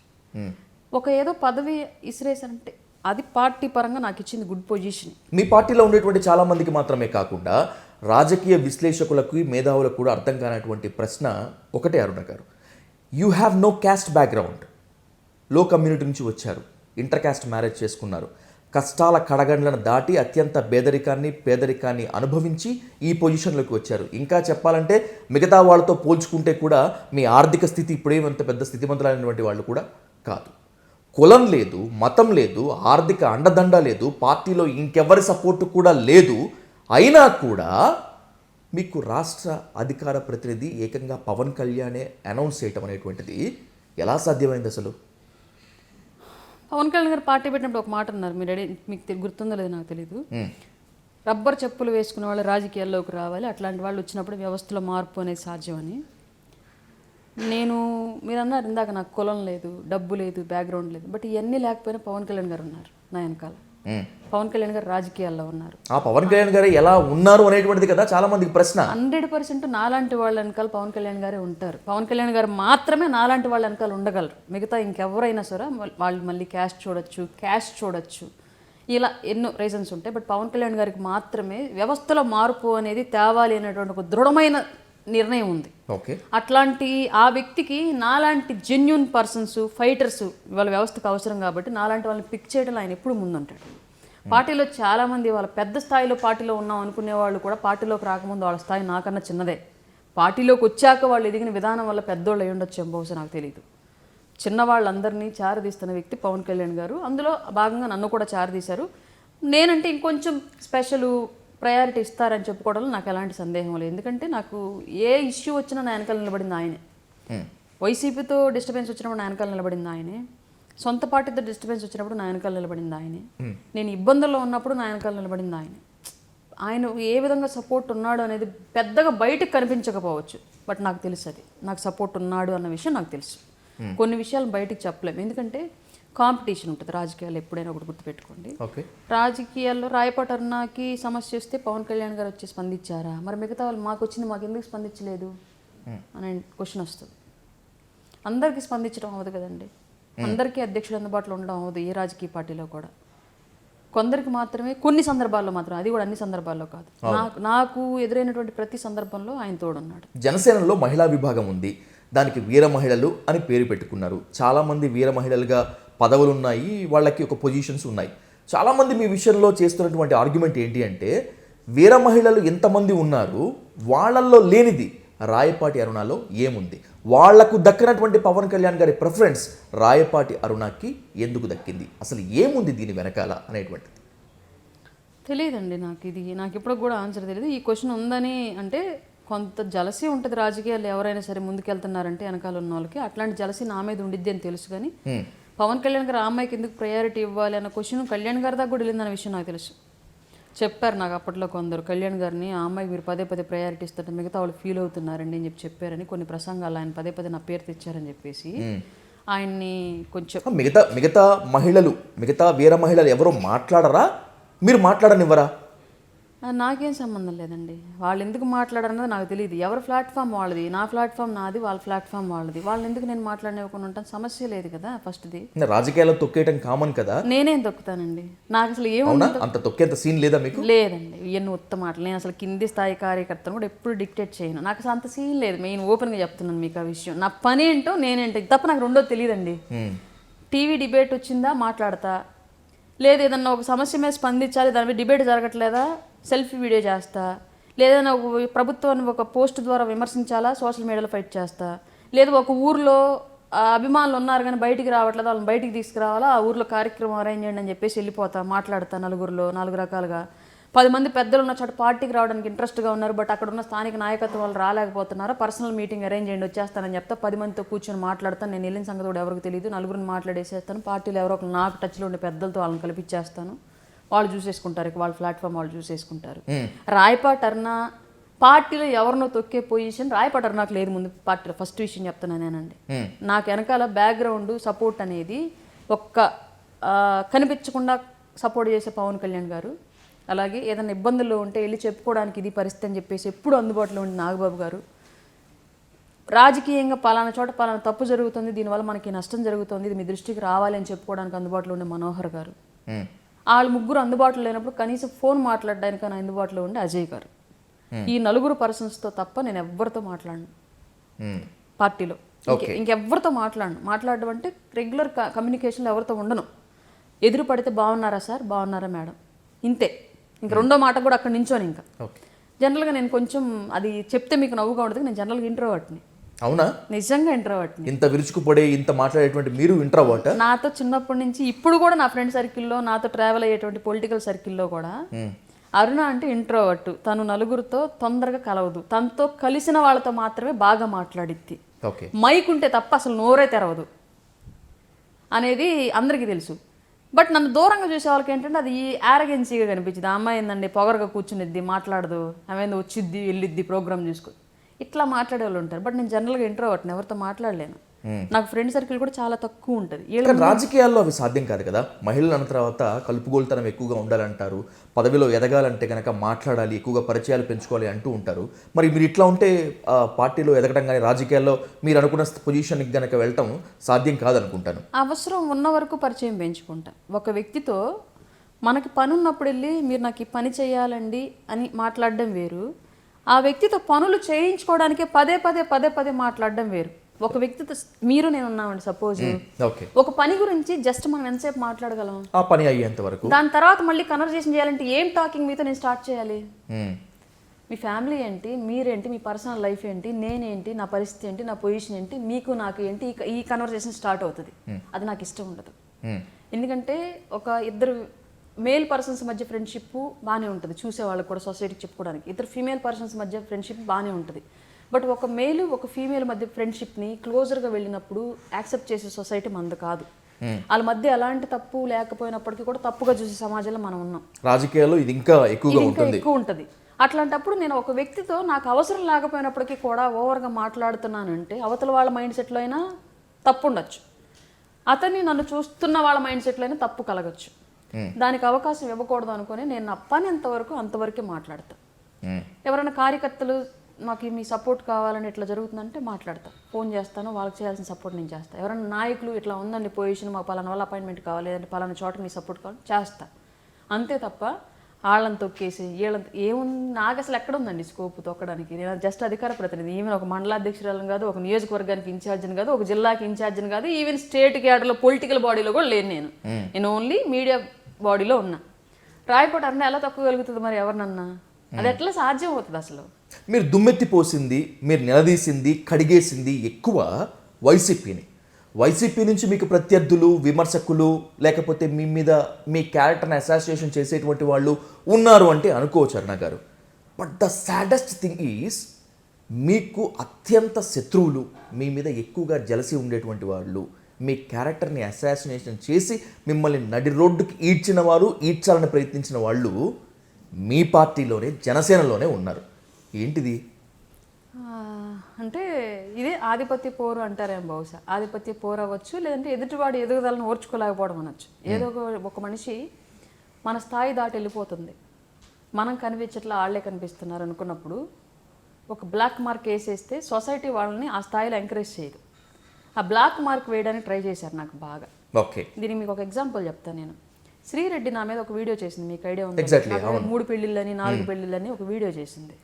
ఆ వీడియో చేసినప్పుడు నాకు first phone call, supporting phone call, okay, అప్పటి మా వైసీపీ ఎంపీ, ఇప్పటి మా టీడీపీ ఎంపీ మాగుంట శ్రీనివాసరెడ్డి గారి నుంచి వచ్చింది ఫస్ట్ కాల్. ఓకే, ఫోన్ చేశాడు, అమ్మా మా పార్టీ నీ మీద తప్పు చేసింది, చాలా అంటే చాలా ప్రచారం చేసింది, కానీ మేము చేసిన ఎంక్వైరీలో నువ్వు ప్యూర్, ఓకే, ఇదంతా వీడియో అంతా రాంగ్, కానీ ఈ సోషల్ మీడియా విభాగం చేస్తున్నటువంటి చెత్తను మేము కంట్రోల్ చేయలేని కండిషన్లో ఉన్నాం. లోకల్గా ఎంపీగా నేను నీకు మద్దతు ఇస్తున్నాను, బలంగా వైసీపీ ఎంపీగా ఉండి మాగుంట శ్రీనివాసరెడ్డి మాట అన్నారా? ఫోన్ చేసి మాట్లాడాడు. ఫస్ట్ మద్దతు ఆయన ఇచ్చాడు నాకు. ఫస్ట్ ఫోన్ కాల్ ఆయన నుంచే వచ్చింది ఆ విషయం గురించి. నువ్వు రాజకీయాల్లో నీలాంటి పిల్లలు నిలబడు, ధైర్యంగా నిలబడు, ఇట్లాంటి ఇంకా ఎదుర్కోవాల్సి వచ్చింది, నువ్వు నిలబడు అంతే, ఇవన్నీ చూసి ఆగిపోవద్దు, నీకు మంచి ఫ్యూచర్ ఉండిద్ది ఎప్పుడైనా సరే అని చెప్పేసి ఫస్ట్ సపోర్టింగ్ కాల్ ఆయన నుంచి వచ్చింది. రెండవ కాలు మా అమ్మోళ్ళూరు నుంచి వచ్చింది, నా ఫ్రెండ్స్ వాళ్ళ అమ్మ వాళ్ళ నుంచి వచ్చింది. అరుణ ఇట్లా నీ గురించి ఎవరో వచ్చి అమ్మాయికి నీ పెళ్ళిళ్ళు అయినాయా అని ఎంక్వైరీ చేస్తున్నారు, నన్నే అడిగాడు ఒక అతను వచ్చి అని చెప్పేసి చెప్పింది నాకు ఫోన్ చేసి. వాళ్ళ కూతురికి చేసింది ఫస్ట్, వాళ్ళ కూతురు నా నెంబర్ వాళ్ళ అమ్మకి నా నెంబర్ పంపించింది. ఆవిడ నాకు ఫోన్ చేసింది, అరుణ ఇట్లా వచ్చారని చెప్పేసి. నేను ఆంటీ ఒకసారి వచ్చిన వ్యక్తి ఎవరో అందుబాటులో ఉంటే ఫోటో పెట్టవా అని అడిగాను. ఓకే, వాళ్ళు ఆమె దగ్గర అప్పుడు అందుబాటులో లేకుండా జస్ట్ ఆ కార్నర్ ముందుకు కొంచెం ముందుకెళ్ళి బండి దగ్గర నుంచి మాట్లాడుకుంటున్నారు, వేరే వ్యక్తిని ఆపి మాట్లాడుతున్నారు. ఆమె దూరం నుంచి ఫోటో తీసి పెట్టింది నాకు. ఆ వ్యక్తి మా జనసేన ఒంగోలు వ్యక్తి. నేను నిజంగా షాక్ అయ్యా, ఏంది దారుణం అని. మీ మీద నింద వేసింది వైసీపీ వాళ్ళు, మీ గురించి ఎంక్వైరీ చేస్తే మిమ్మల్ని ఇంకా నడి రోడ్డుకి ఈడ్చాల్సి ఉంటే వైసీపీ వాళ్ళు ఈడ్చాలి, కానీ మీ క్యారెక్టర్ నిజమా కాదా అని చెప్పి తేల్చాలని ప్రయత్నించింది మీ జనసేన వాళ్ళు. అంటే ఎక్కడ వంక దొరికిద్దా అని టార్చ్ లైట్ వేసి ఎతికారు నన్ను ఆపడానికి, ఏదో విధంగా నన్ను హోల్డ్ చేయాలి. ఓకే, వైసీపీ అది చేయలేదు, ఎందుకంటే వైసీపీ ఏం చేసినా సరే పొలిటికల్ రైవలరీ వెళ్తుంది, దాన్ని ఏ విధంగా అయినా మనమే స్ప్రెడ్ చేయాలి, కాబట్టి దానికి ఏదో ఒక ఎవిడెన్స్ కావాలి స్ప్రెడ్ చేయాలి అంటే అని ఆ ఎవిడెన్స్ కోసం మా అమ్మోళ్ళూరు ఎతికారు. మీకు ఇంకెవరితోనైనా వివాహేతర సంబంధాలు ఉన్నాయా అని కూడా మీ ఒంగోలుకు చెందినటువంటి జనసేన నేతలు తీవ్రంగా ప్రయత్నించిన మాట వాస్తవమేనా? వాస్తవమేనండి. అంటే ఒక ఆడపిల్లని కంట్రోల్ చేయాలి అంటే, ఒక ఆడపిల్లనైనా మగవాళ్ళనైనా కంట్రోల్ చేయాలంటే ఒకటి ఆర్థిక నేరాలు, ఓకే, 2 ఇట్లాంటి ఇల్లీగల్ నేరాలు, లేదంటే చీటింగ్. ఈ 3 అంశాల్లోనే ఏ వ్యక్తి అయినా కంట్రోల్ చేయగలం, జెన్యున్గా ముందుకెళ్తున్న వ్యక్తిని. ఈ 3 అంశాల్లో నేను ఎక్కడన్నా దొరుకుతానేమో, నన్ను హోల్డ్ చెయ్యాలి అని చెప్పేసి ప్రయత్నాలు చేశారు. అవి నాకు తర్వాత ఎవరినైతే వీళ్ళు ఫోన్లు చేసి అడిగారో వాళ్ళే విత్ వాయిస్ రికార్డింగ్లతో సహా నాకు పెట్టి మరీ చెప్పారు, కేర్ఫుల్గా ఉండేళ్తా నువ్వు అని చెప్పేసి. అప్పట్లో అవి బయట పెట్టుకోలేకపోయాడు. అంటే మన వాళ్ళే మనమే చేస్తున్నారని చెప్పేసి బయట పెట్టుకుంటే పక్కవాడికి చులకనైపోతాం కదా. అందుకని చెప్పుకోలేకపోయా అప్పట్లో. ఇంట్లో మా వారు నేను డిస్కస్ చేసుకుని నా క్లోజర్ సర్కిల్ లేదు, 4-5 ఇట్లా చేశాడంట అని చెప్పేసి చెప్పుకొని ఆగిపోయా, ఇంకా బయటికి రాలే. తర్వాత ఇంక వాళ్ళ స్థాయి ఎక్కడ ఇంక ఏ ఇష్యూలో, ఒక మనీ ఫ్రాడ్ విషయంలో కానివ్వండి, క్యారెక్టర్ అసాసినేషన్లో కానివ్వండి, చీటింగ్ ఇష్యూస్లో కానివ్వండి, లేదంటే పార్టీని ఏదైనా గోతులు దవ్వే విషయంలో ఎక్కడ నా మీద నెగిటివ్ దొరక్కే ఇంకా ప్రత్యక్షంగా దాడులు అనే కాన్సెప్ట్లోకి దిగబడ్డారు. ఓకే, ఇవన్నీ జరిగాయి. ఇవన్నీ కూడా పార్టీ అధిష్టానానికి కొంతవరకు తెలుసు, కొంతవరకు నేను ఎస్కలేట్. బహుశా ఏ పార్టీలో కూడా ఓ మహిళా నేత మీద, ముఖ్యంగా పార్టీకి వెన్నెముకగా నిలబడి పార్టీ వాయిస్ని వినిపిస్తున్నటువంటి మహిళా నేత మీద దాడి జరిగినటువంటి ఘటన నేనైతే చూడలేదు.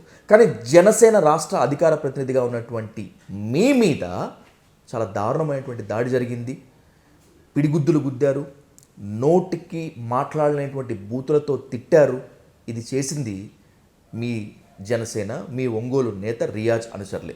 ఎందుకు రియాజ్కు మీకు మధ్య అంత తగాదా? ఆర్థికంగా ఎక్కడన్నా తేడా కొట్టిందా, లేకపోతే మీ ఇద్దరి మధ్య ఆధిపత్య పోరా, ఈగో క్లాషెసా? ఏమీ లేవండి. ఆయన స్థాయి పెద్దది, నా స్థాయి చిన్నది. ఆయనకి నాకు ఎప్పుడు ఈక్వాలిటీ. ఆయన ప్లాట్ఫామ్ ఆయన సపరేట్, నా ప్లాట్ఫామ్ నా సపరేట్. నేను ఎక్కడ ఎవరికి ఆయన కాంపిటీషన్ అస్సలు కాను. First thing. రెండోది, మనీ ఇష్యూస్ అన్నారు. అసలు నేను మనీ ఇష్యూస్లోనే ఏలుపెట్టిన ఎవరికి. ఎవరైనా ఈవెన్ నువ్వు పూర్ కండిషన్లో ఉన్నావు కదమ్మా, ఇదిగో పార్టీకి కష్టపడుతున్నావు, ఇది 10 రూపాయలు తీసుకొని ఇస్తానని నేను తీసుకోను. ఎందుకంటే ఇవాళ 10 రూపాయలకి చేస్తే రేపు పొద్దున అతను వేసే డిమాండ్లకు నేను తలొగ్గాలి. ఓకే, నాకు అది ఇష్టం ఉండదు.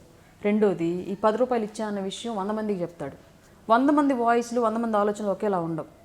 ఒకడు 10 రూపాయలు అమ్మాయి పాపం సహాయం చేశాడంట అని చెప్తే, ఇంకొకడు అమ్మ ఇంకా ఆమెకే ఉందమ్మా, ఇంకా వాళ్ళు 10 రూపాయలు వీళ్ళు 10 రూపాయలు తెగిస్తున్నారంట, ఇంకా ఆమె లక్షాధికారి అయిపోయిందని చెప్పేసి మాట్లాడుతూ ఉంటారు. ఇట్లాంటివి తీసుకోవడానికి నేను సిద్ధంగా లేను. జనసేనలో చాలా మంది పాపం ఇట్లాంటి నిందలు పడలేక వెళ్ళిపోయిన వాళ్ళు ఉన్నారు, స్టాప్ అయిపోయిన వాళ్ళు ఉన్నారు జర్నీలో నుంచి. నేను ఆ స్టాప్ అవ్వాలని చెప్పేసి నేను అనుకోవట్లేదు. అందుకే నేను జెన్యూన్గా ఎవరి దగ్గర నుంచి 1 రూపాయి తీసుకోలేదు. ఆ మనీ ఇష్యూస్ అనేవి నా విషయంలో రావు. మూడో విషయము, ఆధిపత్య పోరు కాన్సెప్ట్ అన్నారు. నాకెప్పుడు ఆధిపత్య పోరు అనేది నాకు తెలియదు.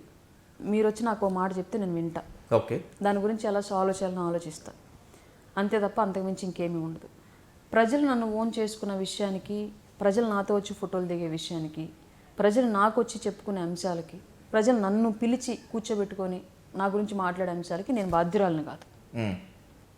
మీరు ఒక ఫంక్షన్ రెడీ చేసి, మీరు ఒక కుర్చీ వేసి, అరుణ గారు మంచి అమ్మాయి, అరుణ గారితో ఒక పలానా చేశారని చెప్పడానికి నాకేమైనా సంబంధం ఉందా? నేను కనీసం నా గురించి ఎలా చెప్పండి అలా చెప్పండి, ఈవెన్ బ్యానర్ ఫోటో నేను ఎవరికి చెప్పను. ప్రోగ్రామ్కి పిలిచారా, ఆ డేట్ ఖాళీ ఉందా లేదని చూసుకుంటా. ఖాళీ ఉంటే ఓకే అండి వస్తాను. ట్రావెలింగ్ కూడా అడగను.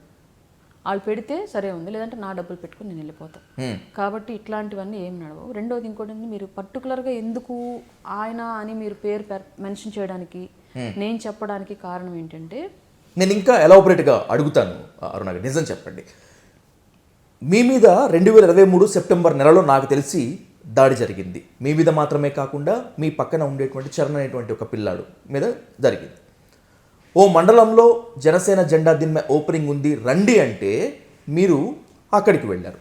వెళ్ళిన తర్వాత మిమ్మల్ని టార్గెట్ చేసుకొని రియాజ్ అనుచరులు దాడి చేశారు. నిజంగా మీకు ఆయనకి ఈగో క్లాషెస్ కనుక ఉంటే మాటలతోనో అధిష్టానంతోనో తేల్చి చెప్పాలి, సర్ది చెప్పాలి. కానీ పార్టీ కార్యక్రమం అని పిలిచి అక్కడ ఏ గొడవ లేకపోయినా కూడా కావాలని గొడవ సృష్టించి మిమ్మల్ని అంతమొందించాలనే ప్లాన్ వేశారు అంటే రియాజ్ ఈగోని ఏ స్థాయిలో మీరు హర్ట్ చేసి ఉంటారు, లేకపోతే మీకు వాడికి ఎక్కడ చెడు ఉంటుంది అనేటువంటిది నా క్వశ్చన్. చెడ్డాలు డైరెక్ట్ గొడవలు అట్లాంటివి ఏమీ లేవండి. ఫస్ట్ గొడవ పార్టీలో ఒంగోలులో ఒక అతన్ని కొంచెం పెద్ద తలకాయి, ఓకే, అతన్ని పార్టీలోకి తేవడానికి ఆయన రావడానికి ట్రై చేస్తూ ఉంటే ఈయన నుంచి రెస్పాన్స్ రాలేదు. నన్ను అప్రోచ్ అయ్యారు. నేను పార్టీలోకి రావడానికి ప్లాట్ఫాము కనెక్ట్ చేశాను. అది తెలిసింది ఆయనకి. అది తెలిసి ఫస్ట్ నాతో ఫోన్ చేసి డైరెక్ట్గా కొంచెం వార్నింగ్ కాల్ లాగా మాట్లాడారు. మాట్లాడేసి పెట్టేశారు. ఆ తర్వాత నుంచి ఇక ఒంగోలు జనసేన గ్రూపుల్లో నా మీద విపరీతమైన పదజాలంతో కొంతమంది వ్యక్తులు బూతులు మాట్లాడడం స్టార్ట్ చేశారు. నన్ను క్వశ్చన్ చేయడం, నన్ను డిగ్రేడ్ చేయడం స్టార్ట్ చేశారు. నేను అప్పటి నుంచి ఇంకా ఆ డిస్కషన్ అనేది నేను స్టార్ట్ చేస్తే ఇంక మళ్ళీ పెద్దదైపోద్ది, నేను ఎండ్ చేసి కొంచెం పెద్దలు ఉంటారు పార్టీలో వేరే వాళ్ళు, లీగల్ సెల్ వాళ్ళు, వాళ్ళకి చెప్పాను ఇది పరిస్థితి, ఇట్లా మాట్లాడు. ఇందులో నా మీద దాడి చేసిన వ్యక్తుల్లో ఒక వ్యక్తి ఆల్రెడీ ఒక వైసీపీ కార్పొరేటర్ హస్బెండ్ తోటి ఆ అమ్మాయిని మీరు ఏదో ఒకటి చేయండి మేము కంట్రోల్ చేయలేకపోతున్నాం అని చెప్పేసి కూర్చొని మాట్లాడాడు. అది నాకు మీ పార్టీ నేతలే వైసీపీ వాళ్ళతో ములాఖత్ అయ్యారు మీ మీద దాడి కోసం. ఒక కార్పొరేటర్ హస్బెండ్తో మాట్లాడాడు, అది నా దగ్గరకు వచ్చింది. అది కూడా నేను అప్పట్లో పార్టీలో కొంచెం పెద్దలకు చెప్పా, ఇలా జరిగిందండి, ఇలా చేశారు, నా దగ్గర ఎవిడెన్స్ ఉంది అని చెప్పేసి చెప్పాను. ఓకే. ఆ తర్వాత నా ఆర్థిక పరిస్థితిని ఎగతాళి చేస్తే గ్రూపుల్లో మెసేజ్లు పెట్టించారు, 5 ఏళ్ళు నోట్లో పోవడానికి చేతగా నీకెందుకు రాజకీయాలు అని చెప్పేసి నా గురించి పెట్టించారు. ఓన్లీ ఈ పీపుల్ ఎవరైతే ఇన్సిడెంట్లో ఇన్వాల్వ్ అయి ఉన్నారో వాళ్ళే అందులో పెట్టింది చేసింది కూడా. తర్వాత నాతో పిల్లలు ఎవరైతే ఉన్నారో వాళ్ళు నాతో ఆ కార్యక్రమాల్లో పాల్గొనవద్దు అని చెప్పేసి ఇవాళ బహిరంగంగా పలానా వ్యక్తి చేయించాడని నేను చెప్పడానికి, మీరు అడగడానికి కారణమైనటువంటి వ్యక్తి వాళ్ళని పిలిచి బెదిరించాడు. ఓకే. నాతో సపోర్ట్ చేయొద్దు, ఒంగోలు అడుగు పెడితే ఊరుకొని, ఒంగోలు నాది, నా విశ్వరూపం చూస్తారు, మీ ఎంత తెలుస్తాను మాట్లాడిన విషయము. పేర్లు అవసరం లేదులేండి, ఇవన్నీ అన్నెసరీ, ఇంకా ఓపెన్ సీక్రెట్ కదా. మళ్ళీ మీరు కొత్తగా ఏం లాగట్లేదు, నేను కొత్తగా ఏం లాగట్లేదు కదా. ఏం లేదు, ఇప్పుడు ఆల్రెడీ సమస్యపోయిన విషయాన్ని మనం మళ్ళీ ఎందుకు తెచ్చుకోవడం అని చెప్పేసి చెప్పడం అంతే, ఇంకేమీ లేదు. జరిగిపోయింది అది. దానికి సంబంధించి అధిష్టానం తీసుకుని మీరు సమస్య పోయిందని చెప్పి అనుకుంటున్నారు, కానీ మీ వెనుక చాలా ఆరోపణలు రియాజ్ వర్గం నుంచి ఎక్కువగా వస్తున్నాయి అనేటువంటిది నాకున్నటువంటి క్లోజ్ ఎవిడెన్స్. నా దగ్గర ఎవిడెన్స్ ఉంది, దానికి కూడా నేను మీకు చెప్తాను. మీరు డిస్కషన్స్ పేరుతోటి లేకపోతే థాట్ ప్రొవోకింగ్ పేరుతోటి జూమ్ మీటింగ్స్కి ఎక్కువ అటెండ్ అవుతూ ఉంటారు. దీంట్లో ఎన్ఆర్ఐస్ ఎక్కువగా ఉంటారు. ఎన్ఆర్ఐస్తో మీరు డిస్కస్ చేస్తూ మొబిలైజ్ చేస్తూ వాళ్ళ దగ్గర నుంచి ఫండ్స్ తీసుకుంటారు. మీకు వాళ్ళకి ఫినాన్షియల్ సపోర్ట్ బ్యాక్ హ్యాండ్ ఉంది అనేటువంటిది మీ మీద చేస్తున్నటువంటి ప్రధాన ఆరోపణ. నిజంగా ఎన్ఆర్ఐలను టార్గెట్ చేసి మీరు వాళ్ళ దగ్గర నుంచి ఫండ్స్ వసూలు చేస్తారా? దాంతోనే మీ లైవ్లీహుడ్ గడుస్తుందా? నాకు ఇప్పటివరకు ఏ ఒక్క ఎన్ఆర్ఐ డబ్బులు ఇవ్వలేదండి. నేను ఈ విషయం ఓపెన్గానే చెప్తాను. ఎన్ఆర్ఐలు ఎవరైనా అరుణా నేను నీకు డబ్బులు ఇచ్చాను కదా, ఎవరైనా ఎవిడెన్స్ ఉంటే బయట పెట్టచ్చు. ఓకే, నాకు అభ్యంతరం లేదు. నేను ఒక్కసారి నా ఓనర్, ఆయన నేను పనిచేసిన కంపెనీ ఓనరు, అప్పుగా నోటు మరి ఆయన చేతికి డబ్బులు పంపించారు, చేతికి తీసుకుని నాకు అకౌంట్కి ట్రాన్స్ఫర్ చేయండి అని చెప్పేసి, ఆ రోజు నా గోల్డ్ ఏదో ఆక్షన్లో ఉంటే అప్పుడు నా వైసీపీ వల్ల ఏర్పడినటువంటి ఆర్థిక ఇబ్బందుల వల్ల ఆ మూమెంట్లో నేను ఆయన దగ్గర తీసుకున్నాను. అది అప్పుగా మాత్రమే, అప్పుగా నోట్ కూడా ఉంది మా ఇద్దరి మధ్యలో. దాన్ని నేను ఎన్ఆర్ఐల నుంచి డబ్బులు తీసుకుంటున్నాను, బతికేస్తున్నాను అన్న విధంలో క్రియేట్ చేయాలని ట్రై చేశారు. వాళ్ళే చెప్పారు నాకు ఫోన్ చేసి, ఇట్లా అడుగుతున్నారు నీ విషయం, ఫోన్ చేసి అని చెప్పేసి.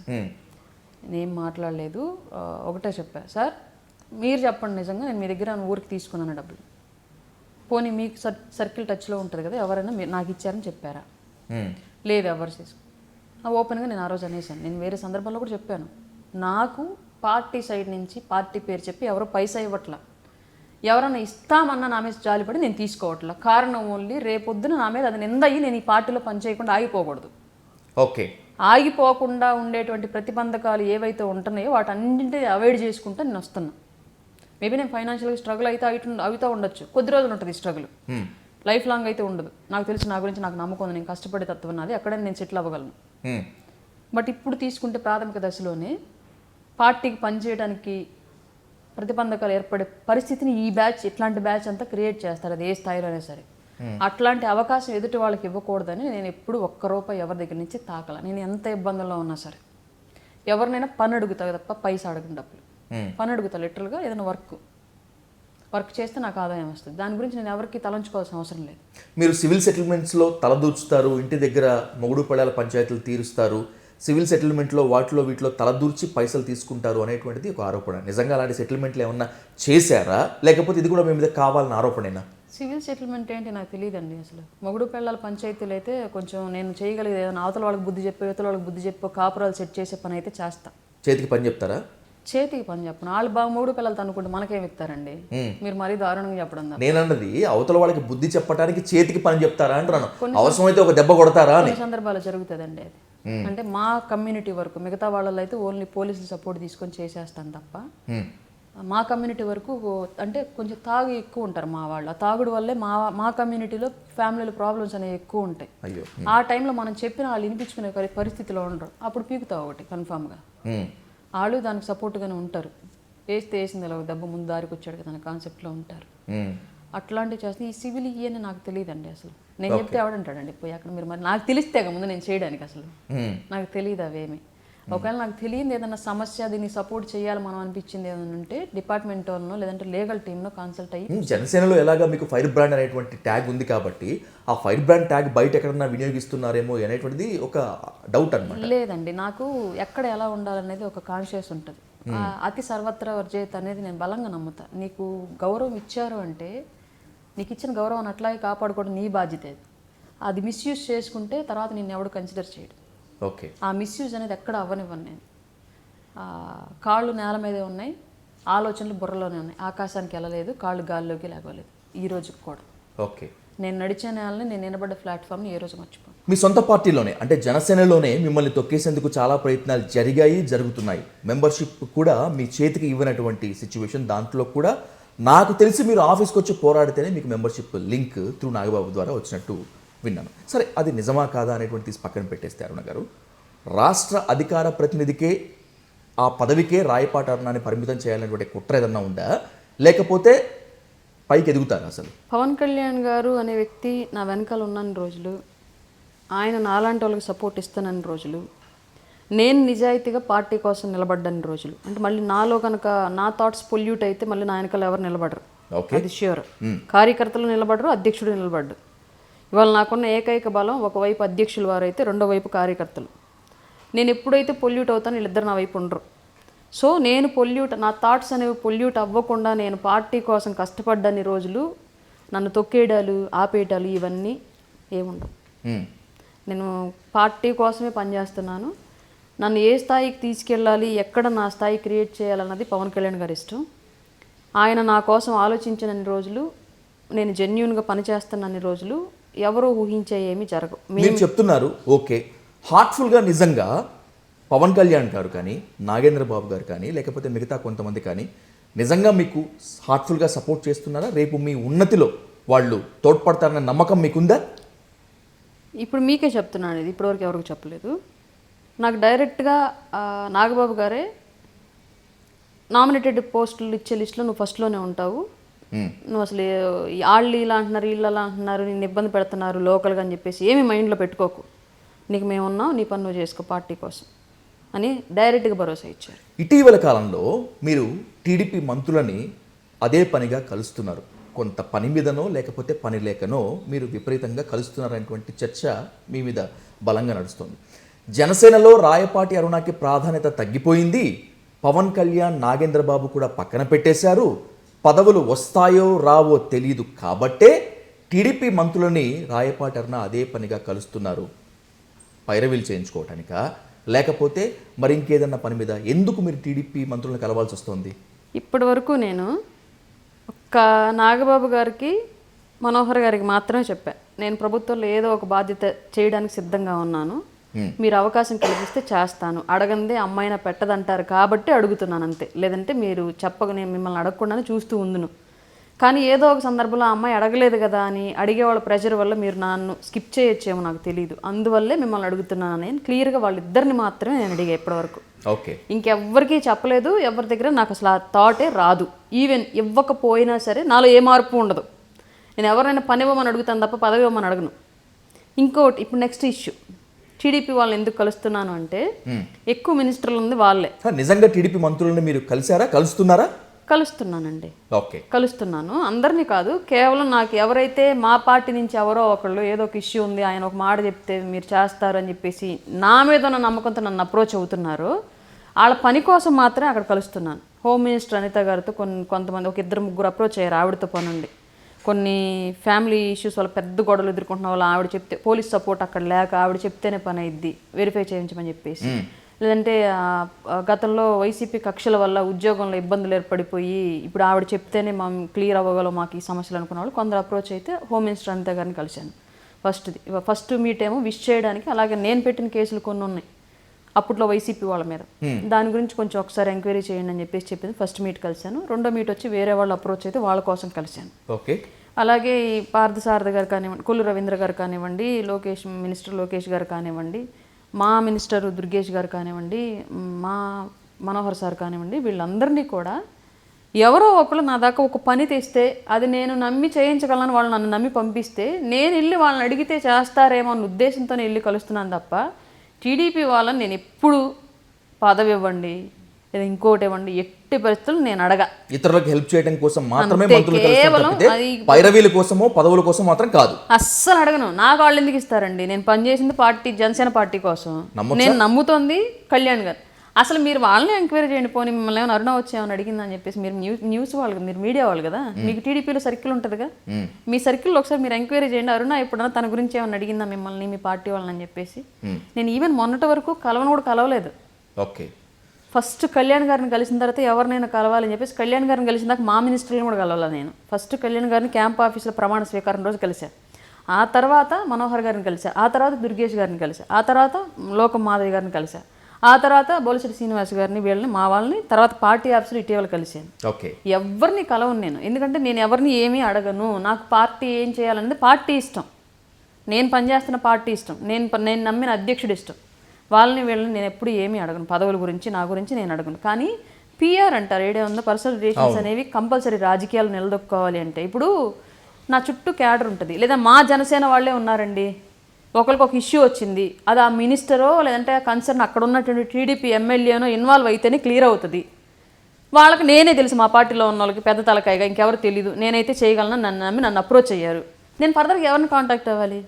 ఎవరి ద్వారా అయితే పని అవుతుందో వాళ్ళనే కాంటాక్ట్ అవ్వాలి. ఆ పర్పస్సే వాళ్ళని కాంటాక్ట్ అవుతున్నాను, అంతే తప్ప ఎట్టి పరిస్థితుల్లో ఒక జనసేన అధికార ప్రతినిధిగా నాకున్నటువంటి యొక్క బాధ్యతని నేను నిర్వర్తించడానికి ప్రయత్నిస్తూ అందులో భాగంగా వాళ్ళని కలుస్తున్నాను తప్ప నా స్వార్థానికైతే కాదు. ఎట్టి పరిస్థితుల్లో నా స్వార్థానికి నా అధ్యక్షుణ్ణి కాదని వేరే వాళ్ళకి ఆస్కారం ఇవ్వను.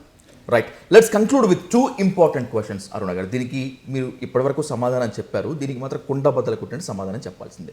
మీరు వైసీపీ మీద మాత్రమే కాకుండా మీ మీద దాడి జరిగిన తర్వాత మీ పార్టీ నేతల మీద కూడా కేసు పెట్టారు, ఎఫ్ఐఆర్ నమోదైంది. నిజంగా ఆ ఎఫ్ఐఆర్ ఇప్పటికీ లైవ్లీహుడ్లోనే ఉందా, లేకపోతే డబ్బులు తీసుకోనో ఇంకో ప్రలోభాలకి లొంగో మీరు ఆ కేసును వెనక్కి తీసుకున్నారా? ఇది ఆరోపణ మాత్రమే, just I'm Poynting as a question. ఆ కేసు ఇప్పటికీ అలాగే ఉంది. కేసులో కొందరు క్వాష్కి ఏదో వేశారు హైకోర్టుకి, క్వాష్ కూడా రిటర్న్ అయింది, వాళ్ళకి నోటీసులు కూడా ఇష్యూ చేశారు అనుకుంటాను ఈ పాటికి.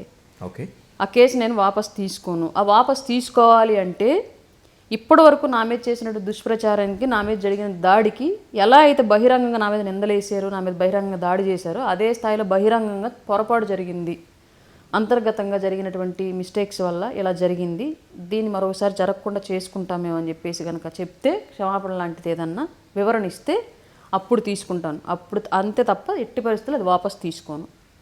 ఎవరి దగ్గర ఆత్మాభిమానానికి సంబంధించిన విషయం. ఒక ఆడపిల్లని కొందరు నమ్మి వెళితే నన్ను టార్గెట్ చేసి నాతో వచ్చిన వాళ్ళని కూడా దాడి చేశారు. సో ఇది నేను దాన్ని తేలిక తీసుకోవట్లేదు, ఇది పార్టీ రిలేటెడ్గా కూడా నేను భావించట్లేదు, నా ప్యూర్లీ వ్యక్తిగతం. అందుకే ఈ కేసు విషయంలో నా పక్కన నిలబడడానికి కూడా నేను ఎవరిని అడగల. ఓకే, ఈ కేసు నన్ను ఎవరు వాపస్ తీసుకోమని కూడా అడగల. క్లియర్గా నేను నా మీద జరిగిన దాడి, నాకున్న ఇన్సెక్యూరిటీ వల్ల ఎవరు ఇప్పుడు కాబట్టి ఇంకొకసారి జరగచ్చేమో బహుశా, దాన్ని అలాగే వదిలేసి ఉంటే నేను అట్లా జరగకూడదు, నాతో వచ్చే వాళ్ళకి ఇబ్బంది కలగకూడదు అన్న కాన్సెప్ట్లో నేను డెఫినెట్గా దాని మీద లీగల్గా వెళ్ళాను, లీగల్గానే వెళ్తాను. రైట్, ఎవరి దగ్గరైనా డబ్బులు డిమాండ్ చేశారా అని ఎంక్వైరీ చేశారు, ఫలానా వాళ్ళ దగ్గర ఎన్ఆర్ఐల దగ్గర డబ్బులు డిమాండ్ చేసిందని చెప్పి ప్రచారం చేశారు, సివిల్ సెటిల్మెంట్లు అన్నారు, మొగుడు పిల్లల పంచాయతీలు అన్నారు, ఇంకా ఏమేమో చెప్పారు. ఇదంతా ఒకేత్తు అయితే మీ మీద దాడి అంటూ అసభ్యకరమైనటువంటి బూతులతో మీ క్యారెక్టర్ అసాసినేషన్ చేసేటువంటి ప్రయత్నం చేశారు, మీకు వివాహేతర సంబంధాలు ఎవరితో అయినా ఉన్నాయా అనేటువంటి దారుణం చేశారు. ఇదంతా ఒకే ఎత్తు. దీనికన్నా మునుముందు ఇంకా దారుణంగా జరిగితే రాయపాటి అరుణ ఆగిపోతుందా, లేకపోతే జీ హుజూర్ అంటూ రాజకీయాల నుంచి తప్పుకుంటుందా? ఆ కారణాలు తిట్టే పరిస్థితులు నేను ఆగను, ఎందుకంటే వాళ్ళు నిందలే వేయగలరు కానీ నిరూపించలేరు. నా మీద నిందలే వేయగలరు తప్ప నిరూపించలేరు. నిరూపించేలాగా నేను ఎప్పుడు ఎక్కడ ఉండను. నేను రాజకీయాల నుంచి తప్పుకున్నాను అంటే ఎప్పుడన్నా భవిష్యత్తులో ఇంకా మనం ఊహించింది వేరు, ఇక్కడ జరుగుతుంది వేరులే, మనం ఏదో ఆశయాలతో వచ్చాము బట్ ఇక్కడ అట్లా లేదు అని నాకు ఎప్పుడైతే అనిపించిద్దో అప్పుడు పూర్తిగా రాజకీయాల నుంచి తప్పుకుంటాను. Not only Janasena. రాజకీయాలు జనసేన వదిలేసానంటే రాజకీయాలు వదిలేసినట్టేనండి, అది మాత్రం ష్యూర్. ఇది మీరు మీ వాయిస్ మాకు అవసరము, మీ తెగువ మాకు అవసరం అని చెప్పి అదర్ పార్టీస్ టీడీపీనో బీజేపీనో లేకపోతే వైసీపీనో ఇంకొక పార్టీయే కనుక అప్రోచ్ అయితే జనసేనకు గుడ్ బై చెప్పరా? లేదండి, ప్యూర్గా ఉన్న లీడర్తో నడవడానికే ఇబ్బందులు పడ్డాను నేను. నా వ్యక్తిత్వం ఆల్రెడీ పొల్యూట్ అయిన కొన్ని పార్టీలు ఎలా నడవగలను? అప్పుడు నేను మారిపోయినట్టే కదా. ఓకే, నాలాంటి వాళ్ళు ఆల్రెడీ రాజకీయాలు చాలామంది ఉన్నారు, వాళ్ళు చాలు, మళ్ళీ నేను ఎందుకు? సో జనసేన వదిలేశానంటే రాజకీయాలు వదిలేసినట్టే. నాకు వేరే పార్టీ, వేరే లీడర్ యొక్క భావజాలాలు ఇవన్నీ నాకు నడవు. నాకు కళ్యాణ్ గారు తప్ప వేరే ఇంకో ఎవరు రాజకీయ నాయకుల్ని నేను విశ్వసించి నడిచే పరిస్థితి లేదు. రైట్.